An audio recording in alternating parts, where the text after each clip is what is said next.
yang berdasarkan pada kewajiban pembayaran pokok bunga dan biaya persidangan oleh pemerintah Indonesia sebulan 20 juta 901.209,14 dolar Amerika. Putusan ini apa perasaan Bapak Pak?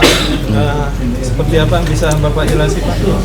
Ya, pada saat hakim membacakan dasar menghukum saya ini, tadi yang disampaikan Pak Rinto, saya sangat kecewa karena di peraturan Menteri Pertahanan pun dalam pengadaan barang dan jasa, saya Baranahan selaku PPK dilarang menjadi anggota tim penyeleksi barang dan jasa, penyedia barang dan jasa. Artinya itu adalah hak independen dari tim dan ketuanya yang ditunjuk oleh KPA. Dan saya tidak boleh ikut-ikutan, bahkan menginterferensi nggak boleh. Tapi jangan saya menentukan kenapa pemilihan langsung, kenapa tidak lelang. Itu urusan tim, bukan saya nggak boleh di situ. Saya dilarang duduk di situ. Itu aturan, dan saya selama jadi Baranahan tidak pernah saya ikut menentukan lelang siapapun, pengadaan apapun. Nggak pernah saya di situ. Seumur saya menjadi Kabaranahan, tidak pernah saya di sana. Jadi pada saat tadi kecewa sekali saya. Para hakim menjelaskan bahwa saya kenapa melaksanakan penunjukan langsung. Loh, bukan saya, itu haknya ketua tim. Suka-suka dia, saya nggak boleh ikut-ikutan. Harganya, lelangnya, itu urusan dia, ada di permennya kok. Saya nggak boleh menjadi bagian dari tim itu selaku PPK Baranahan. Memang itu anak buah saya, tapi pada saat dia ditunjuk menjadi ketua tim pengadaan, saya nggak boleh masuk ke sana. Itu aturannya di Kemhan, bagus sekali itu aturan Kemhan. Begitu. Tapi tadi, waduh, langsung dikatakan seperti itu. Yang kedua, saya kecewa juga pada saat dikatakan ini barang diterima. Padahal tadi Pak Hakim sudah mengatakan belum ada panitia pekerjaan. Kenapa jadi barang diterima? Saya nggak pernah perintahkan diterima. Tapi kalau ada barang datang, ada di bandara, harus digeser. Itu namanya malur, penerimaan dalam konteks penyaluran. Dilihat barangnya jumlahnya berapa, harus, supaya jangan ada yang hilang. Itu jelas, itu prosedurnya. Setelah itu dibikin berita acara, nih barangnya ini loh bro. Tapi kepada siapa berita acara itu? Coba tanya sama hakim itu. Mestinya kan berita acara kepada Navayo, ini sudah saya terima, ini nggak ada. Tapi dinyatakan itu diterima. Padahal berita acara adalah bukti bahwa barang ini siapapun yang terima nanti, maksudnya digeser kemana, barangnya ini dari tim tadi, tim malur. Bukan berarti diterima untuk proses pengadaannya. Padahal sudah dibilang belum ada panitianya pekerjaan yang dibentuk oleh KPA. Emang belum diterima. Begitu. Loh, saya dianggap saya sudah bekerja sama dengan Navayo. Gimana saya bekerja samanya? Navayo melaksanakan pengiriman tidak berkomunikasi secara resmi. Suratnya mana nggak ada.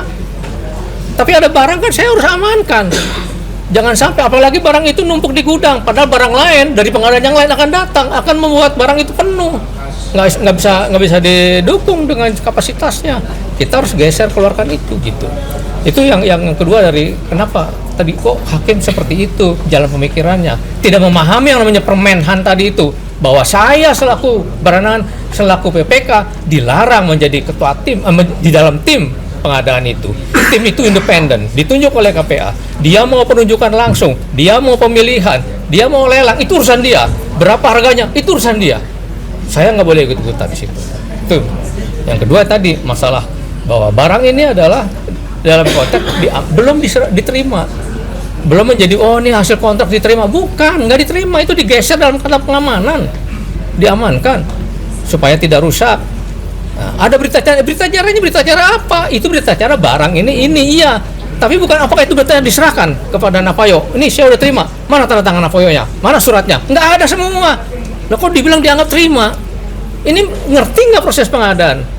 Saya tidak mengeluarkan surat perintah pelaksanaan pekerjaan karena dia belum membayar jaminan pelaksanaan. Tahu-tahu barang datang, saya kan harus mengamankan itu semua. Tanggung jawab saya itu menggeser ini. Tapi bukan berarti saya terima. Karena apa? Tim panitia penerima hasil pekerjaan belum dibentuk dan belum ada anggaran gitu. Jadi Navayo melaksanakan kegiatan, emangnya gue pikirin dia sendiri kerja. Saya dia nggak komunikasi, mestinya dia komunikasi kalau mau. Nih bro, saya sudah kirim jaminan pelaksanaan. Oke, silakan. Saya melakukan surat perintah pelaksanaan kerja (SPNK). Tapi itu nggak berjalan, nggak ada surat SPNK, saya nggak ada. Tahu ada tadi COP. Udah disampaikan tadi, saya nggak tahu menau. Yang melaksanakan, yang bertanggung merintahkan bukan saya, tapi dikatakan tadi saya yang merintahkan. Padahal di fakta persidangan silakan nanti baca, dilihat, didengarkan itu. Bukan saya yang merintahkan. Saya nggak tahu menau. Saya tahu ada COP itu setelah saya diperiksa menjadi saksi, kasusnya di tahun 2023. Oh, ada COP tuh. Bukannya itu, setahu-tahu namanya COC bukan COP. Tadi dibilang hakim dalam pertimbangannya tidak ada aliran dana, Pak. Tapi dengan putusan ini seolah-olah Bapak sudah melakukan korupsi, Pak. Menurut pendapat Bapak seperti apa? Ya itulah yang saya katakan, ini pemikiran hakim ini seperti apa sih? Tidak ada dana keluar, tidak ada perintah ini, tapi karena arbitrase tadi dianggap yang paling benar, negara harus laksanakan itu perintahnya tadi hakim gitu.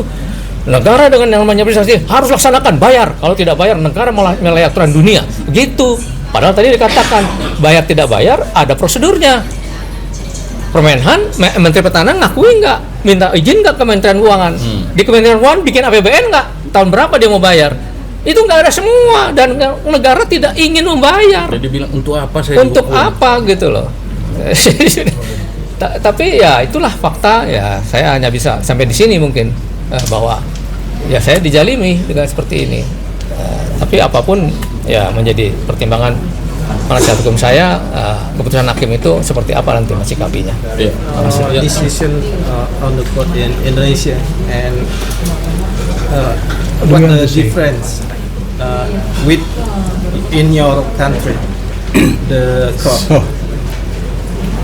I cannot make a comment on the difference between here and my country because I never went to court in my country. I never had to face corruption problems in my country.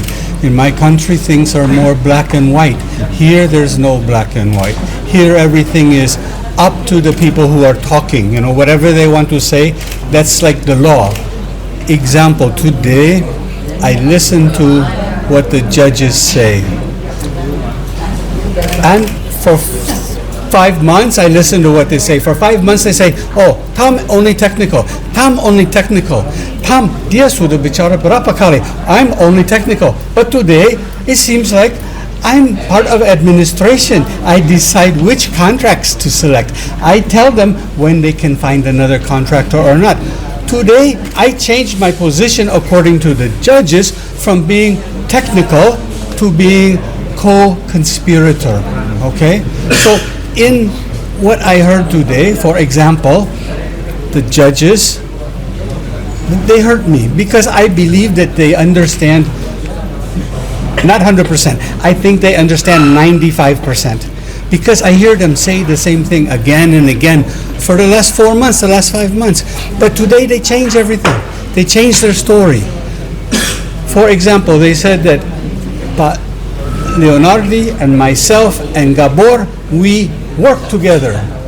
You know, before this case, I only met Pa Leonardi one time for 5 minutes on November 11th, 2015, when he shook my hand and said, Tom, thank you for coming to help us.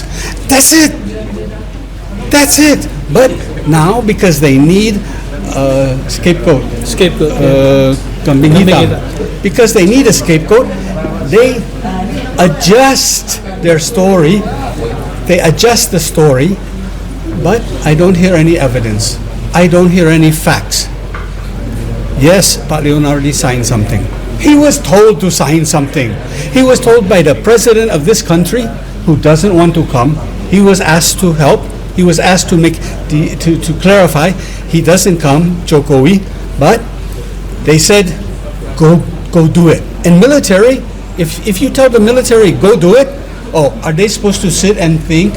You want the military? Does Indonesia want a military where every time the president or the minister say, save that satellite slot, it's really important to the future of our security. And then everybody's supposed to, well, maybe I don't want to do, maybe I do. That's bullshit, okay? You have a military to follow directions, to follow orders. And that's what Pak Leonardi did. And when they point at me, oh, more like Pak Leonardi, and Tom, goes together with him, you know. I know Leonardi from the case. I don't know him from the program. 5 minutes, only say hello, how are you? There's no corruption, there's no collusion. This is all because the politics in Indonesia today, the judges, if they want to keep their seat, if they want to keep their position, they have to follow, go together with the politics of the country. And right now the politics of the country are, excuse my language, but that's a really good word in English. Guys,